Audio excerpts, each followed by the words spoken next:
നമസ്തേ. എല്ലാവർക്കും ഞങ്ങളുടെ ഹൃദയം നിറഞ്ഞ ഓണാശംസകൾ. ഇക്കൊല്ലത്തെ ഓണം കഴിഞ്ഞ ഒരു കാൽ നൂറ്റാണ്ട് കാലത്തെ ഓർമ്മകളിൽ ചികഞ്ഞാൽ അതിഗംഭീരമാണെന്ന് വേണം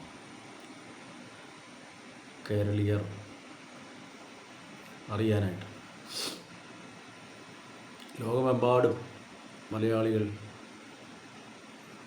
ഓണാഘോഷത്തിൻ്റെ തിരക്കിലാണ്. നമ്മളും അതിൽ പങ്കുചേരുന്നു, എല്ലാവരുടെയും ആഘോഷത്തോടൊപ്പം. ഓണം എന്ന് പറയുന്ന മഹാസങ്കല്പത്തെ നെഞ്ചിലേറ്റുന്ന എല്ലാവർക്കും ഒരിക്കൽ കൂടി ഓണാശംസകൾ നേരുന്നു.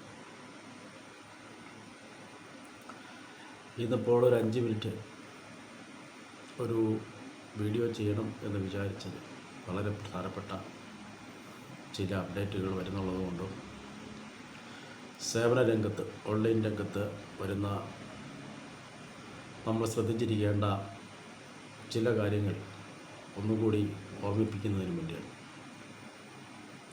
സാങ്കേതികവിദ്യ അതിൻ്റെ പരമകോടിയിൽ വളർച്ചയിൽ പരമകോടിയിലെത്തി നിൽക്കുകയാണ്. നമ്മുടെ സംവിധാനങ്ങളെല്ലാം മൊത്തത്തിലുള്ള ആകെ ഉള്ള ഒരു മാറ്റത്തിന് തയ്യാറെടുക്കുകയാണ്. സേവനങ്ങൾ അവനവർ തന്നെ വിരൽത്തുമ്പിൽ ലഭ്യമാകുന്ന തരത്തിലേക്ക് കേന്ദ്ര സംസ്ഥാന സർക്കാരുകൾ എല്ലാ രംഗത്തും മാറ്റങ്ങൾ വരുത്തിക്കൊണ്ടിരിക്കുകയാണ്. അതനുസരിച്ച് ഒരു പൗരനെന്ന നിലയിൽ അവൻ അത്യാവശ്യമായിട്ട് അവൻ്റെ വ്യക്തിത്വത്തിൽ കൂട്ടിച്ചേർക്കേണ്ട, അതോടൊപ്പം സൂക്ഷിക്കേണ്ട ചില കാര്യങ്ങളുണ്ട്.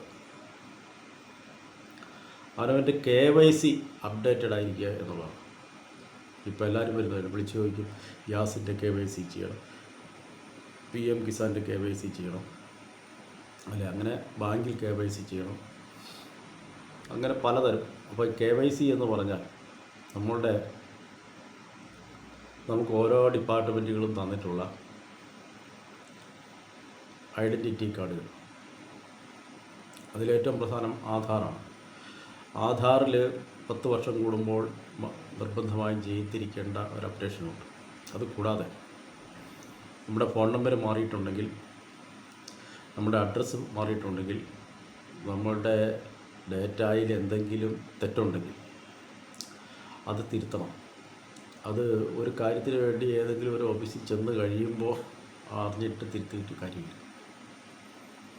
അതിനാൽ ആധാർ അപ്ഡേഷൻ, ഫോട്ടോ മാറ്റാം. പഴയ ഫോട്ടോയൊക്കെ അത്ര നല്ലതല്ല. സുന്ദരരല്ലാത്തവരെ ഇതുപോലെ സുന്ദരരാക്കുന്ന ഫോട്ടോ എടുക്കുന്നതിനുള്ള സാങ്കേതികവിദ്യ ഇപ്പോൾ നിലവിൽ വന്നിട്ടുണ്ട്. അപ്പോൾ ഫോട്ടോ മാറ്റാം, ഡേറ്റ മാറ്റാം, തെറ്റുകൾ എന്തെങ്കിലും ഉണ്ടെങ്കിൽ തിരുത്താം. ആധാർ മാത്രമല്ല, വോട്ടേഴ്സ് ID കാർഡ് ഇപ്പോൾ ഒരു പ്രധാന ഐഡിയ ആയിട്ട് രാജ്യം മുഴുവൻ അംഗീകരിച്ചിട്ടുണ്ട്. അതിൽ പഴയ വോട്ടേഴ്സ് ID അതേപടി തന്നെ അപ്ഡേറ്റ് ചെയ്തിട്ടുള്ള സംവിധാനമാണ് കൂടുതൽ ആളുകൾക്കുള്ളത്. പുതിയതായിട്ടെടുത്ത കാർഡുകൾക്ക് പക്കയാണ്. പക്ഷെ പഴയ കാർഡുകളിൽ ഒരുപാട് തെറ്റുകളുണ്ട്. പേര് പഴയ പേരായിരിക്കും, പള്ളിയിലെ പേരായിരിക്കും, അല്ലെങ്കിൽ വീട്ടിൽ വിളിക്കുന്ന പേരായിരിക്കും, അല്ലെങ്കിൽ ഇൻഷൽ ഉണ്ടാവില്ല. അപ്പോൾ ആധാറും ആയിട്ട് ഒരുപോലെ ആകത്തക്ക വിധം തിരുത്തേണ്ടതുണ്ട്. അതിനുള്ള സംവിധാനം നമുക്കിവിടെ ലഭ്യമാണ്. എല്ലാ കക്ഷികളിലും ഉണ്ട്, നമുക്കുണ്ട്. അതുപോലെ ഈ പാൻ കാർഡും എന്തെങ്കിലും വ്യത്യാസമുള്ളവർ അത് തിരുത്തിയില്ലെങ്കിൽ, ഉപയോഗിക്കാതിരിക്കുന്നതാണെങ്കിലും ഉപയോഗം വരുന്ന സമയത്ത് ആധാറുമായിട്ട് ലിങ്ക് ചെയ്തില്ലെങ്കിൽ ഒരു കാര്യം സാധിക്കാൻ പറ്റാതെ വരും. ജനനത്തീയതി, ജെൻഡർ, പേര് ഒക്കെ ആധാറിലെ പോലെ തന്നെ ആക്കേണ്ട അത്യാവശ്യമുണ്ട്. ഇതൊക്കെ വർഷങ്ങളായിട്ട് നമ്മൾ ആളുകളോട് അറിയിക്കുന്നതാണെങ്കിലും വരുന്നവരെല്ലാം അടിയന്തരമായിട്ട് അപ്ഡേറ്റ് ചെയ്യേണ്ട ആവശ്യം വരുമ്പോഴാണ് വരിക. അതുകൊണ്ടാണ് റേഷൻ കാർഡ് ഇപ്പോൾ ഒരു ജെന്യുവൻ ഫാമിലി ID പ്രൂഫാണ്. അതിനകത്തും 90% ആളുകളുടെയും പേര് തെറ്റാണ്. റേഷൻ കാർഡ് അടിസ്ഥാനത്തിലാണ് ഇപ്പം വരാൻ പോകുന്ന ആരോഗ്യ ഇൻഷുറൻസ്. ആരോഗ്യ ഇൻഷുറൻസ് എടുത്തതിന് ശേഷം ആധാറുമായിട്ട് ലിങ്ക്ഡ് അല്ലെങ്കിൽ പണം കിട്ടുന്നതിന് ബുദ്ധിമുട്ട് വരും.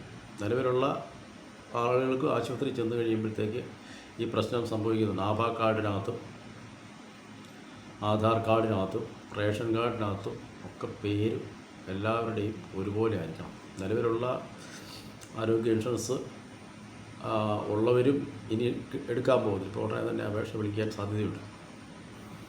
അപേക്ഷ വിളിക്കുമ്പോൾ അത് റേഷൻ കാർഡ് അടിസ്ഥാനത്തിൽ. അപ്പോൾ റേഷൻ കാർഡിലുള്ള തിരുത്തലുകൾ എല്ലാവരും ഒന്ന് നോക്കി കണ്ടുപിടിച്ച് വെച്ച് ഇവിടെ വന്ന് അത് ചെയ്യാൻ ഉള്ള സമയം കണ്ടെത്തണമെന്ന് അപേക്ഷിക്കുകയാണ്. അതുകൂടാതെ നമ്മുടെ കുട്ടികളുടെ സ്കൂൾ രജിസ്റ്ററിൽ മാതാപിതാക്കളുടെ പേര് ചേർത്തിരിക്കുന്നത് തെറ്റുണ്ടെങ്കിൽ അതും തീർച്ചയായിട്ടും തിരുത്തേണ്ടതാണ്.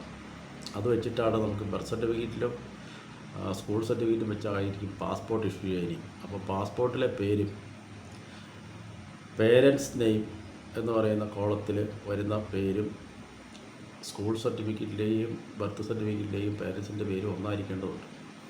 ഒരുപാട് ആളുകൾ ഈ കുട്ടികളൊക്കെ പുറം രാജ്യങ്ങളിലേക്ക് പോയി കഴിയുമ്പോൾ 1-2 വർഷത്തിനകമായിട്ട് അവിടെ മാതാപിതാക്കളുടെ അല്ല മാതാവിൻ്റെ മാത്രമെങ്കിലും ഒരു ആവശ്യം വരും.